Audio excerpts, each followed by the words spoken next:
Hi, my name is Erin. And this is the story I never imagined I'd have to tell. It's about my daughter, Lila. People always say, teenage drama is normal. It's just part of growing up, but what happened to Lila was not normal. It was evil. And if you're watching this, I need you to hear every word. Because someone like her, someone like you could be next. Lila was 14. She wasn't perfect. None of us are. But she was soft-hearted in a world that just kept getting harder. She loved slow, cheesy songs, stayed up late reading romance novels, and believed deep down in her bones that one day she'd find someone who really, truly loved her. Not movie love, not fake social media love, just the kind where someone sees you and thinks, you're enough. That's all she ever wanted. I used to tease her about it. Careful, I'd say. Your heart is way too big for this world. She'd roll her eyes and smile. Mom, I'm fine. I just want something real. I didn't know that those words would come back to haunt me. We lived in a small town, the kind of place where everybody knows everybody. And you still lock your doors at night just in case. Lila had been talking to this boy from school, Nate. At first, it was little things, a like on a photo, a fire emoji on a story, then late night messages. She would come into the kitchen, phone in her hand, cheeks pink, trying so hard not to smile. Who is it? I'd ask. No one, she'd say, grinning like an idiot. I knew it wasn't no one, it was someone.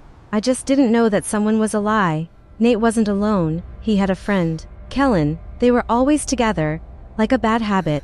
I'd seen them around town before. Loud, restless boys with too much time and not enough guidance.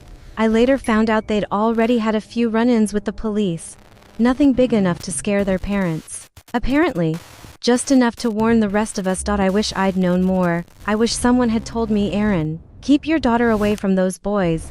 But nobody did. It started with a fight online over Thanksgiving break. Teenagers arguing over something stupid, comments, screenshots, who blocked who called who what. Lila told me some of it. She said Kellan was being weird, that he wouldn't stop messaging her. She blocked him, and when he realized she'd cut him off, he got mad. He started talking to Nate. Suddenly, Nate was quieter with her. Short replies, one word answers. She tried to brush it off, but I saw the way she stared at her phone at dinner, waiting for a message that didn't come. I wanted to grab that phone and say, baby, you don't need this. You don't need him. But I remember being that age. You can't just rip the phone away.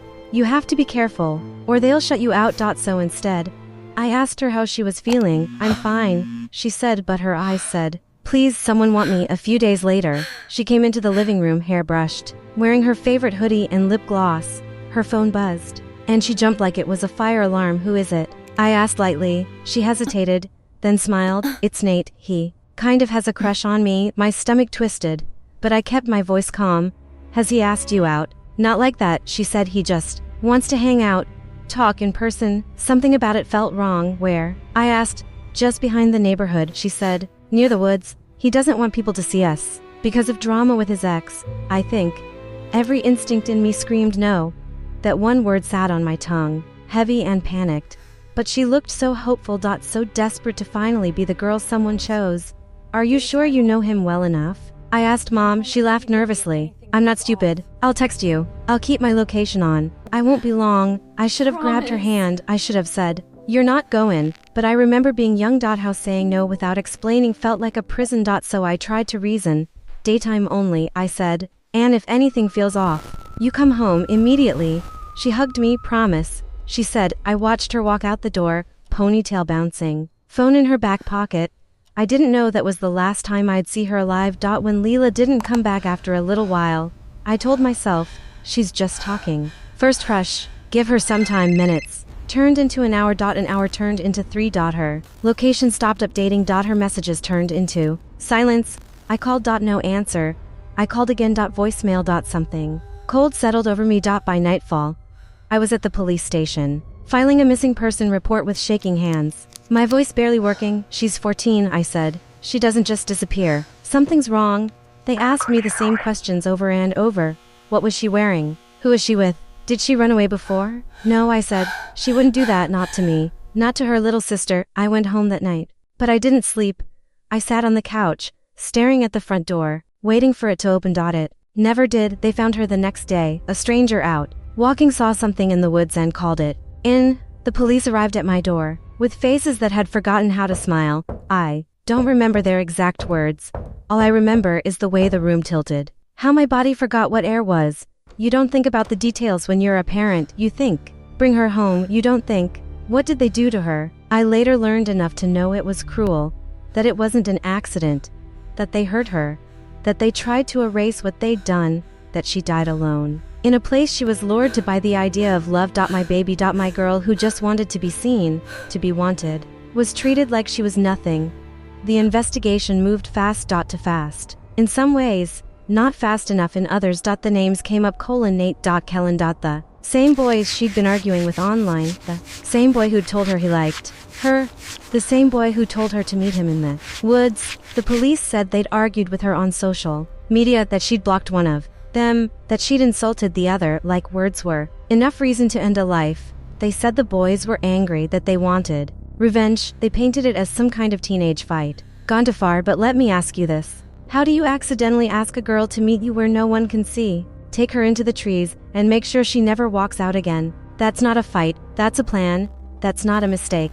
That's evil. People keep asking me, do you hate them? Do you blame them? Here's the truth. I don't think two teenage boys woke up one day and said, let's become monsters. I think they were shaped by what they watched, what they were taught. What nobody stopped by the way their small acts of cruelty were laughed off as kids being kids.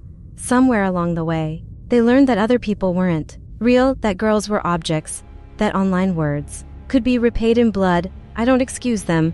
I will never excuse them. I want them prosecuted to the full extent of the law. I want them to look at what they did and never be able to look away. But I also know this world feeds on influence more than ever, and not all of it is good. Call it evil, call it darkness. Call it whatever your beliefs allow. But something got into those boys long before they got to my daughter. Sometimes I sit in Lila's room. Her bed is still messy. The way she left it, her posters are still crooked on the wall. Her diary is half filled with daydreams and stupid doodles. Sometimes I find notes she wrote to herself. Maybe one day someone will love me for real. Maybe I'm not as ugly as they say. Maybe I deserve something good. That's what destroys me the most, not just what they did to her, but the fact that they used the one thing she was most desperate for to lead her to the place she would die. They didn't just hurt her body, they betrayed the little bit of hope she still had in people. So why am I telling you this? Because Lila's story can't end in those woods. If you're watching this and you're young, and someone online tells you they like you, that they have a crush on you, that you should meet them alone, where nobody can see you, listen to me. Love does not make you hide. Love does not demand secrecy. Love does not ask you to walk into the dark by yourself, and if it does, that's not love. That's bait. Tell your parents. Tell your friends. Tell someone. Embarrassment will not kill you. Go into the woods with the wrong person. My daughter just wanted to be in love. She wanted to be chosen. She wanted to be seen. And now, all I have left are memories and a grave I never should have had to pick flowers for. So I'm begging you,